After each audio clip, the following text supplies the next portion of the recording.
C'est cela. Dans la cour du domaine, du domaine Rottier, avec Anthony Collet. Bonjour, vous êtes venu spécialement de Lyon, mais c'est important parce que vous allez parler de votre vin. Vous êtes directeur du marketing et de la communication d'Inter Beaujolais.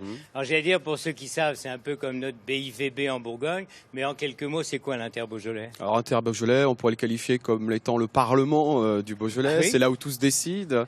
Disons que nos missions principales sont de défendre les différentes appellations du vignoble et d'assurer la promotion à la fois en France et sur les marchés export. Alors voilà, ça c'était le côté communication. Maintenant, on va voir le côté marketing.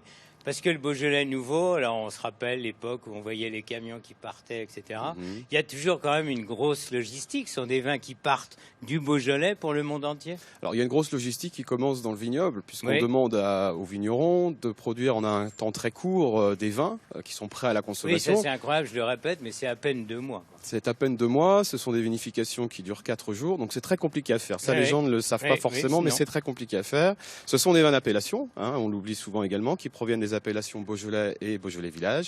Et il y a toute une logistique derrière pour envoyer les vins de par le monde, puisqu'il se produit chaque année environ 27 millions de bouteilles.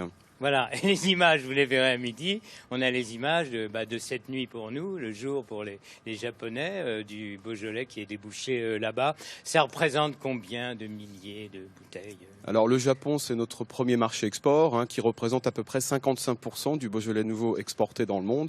C'est grosso modo un petit peu moins de 7 millions de bouteilles. Donc c'est un gros client. Alors là, on parle de Beaujolais nouveau. Alors le Beaujolais nouveau par rapport à tout le Beaujolais, parce qu'on va décliner un petit peu ça représente combien? Alors on est à 25% à peu près de ce qui se produit dans le vignoble. Donc on est bien loin de ce qui se produisait dans les années 90. Voilà, alors les années 90 où vraiment il y a eu un pic qui a failli foutre un peu tout le monde en l'air, disons-le comme ça. Oui, disons que le Beaujolais nouveau à cette époque occultait un petit peu ce que nous appelons les vins de garde, c'est-à-dire les Beaujolais, Beaujolais Village et les 10 crus. Mais les choses ont bien changé. Le Beaujolais nouveau à l'heure actuelle représente à peu près 200 000 hectolitres de vin, donc 27 millions de bouteilles qui sont produits chaque année. Ça représente un quart à peu près de la production du vignoble. Alors le Beaujolais et ses stars, donc il y a le petit bout en Saône-et-Loire, la Bourgogne, et puis dans le Rhône, Rhône-Alpes, c'est plus important. Nous on a Saint-Amour, Moulin-à-Vent, ce sont des noms presque génériques, des repères. Ce sont presque des noms qui sont devenus des marques, oui.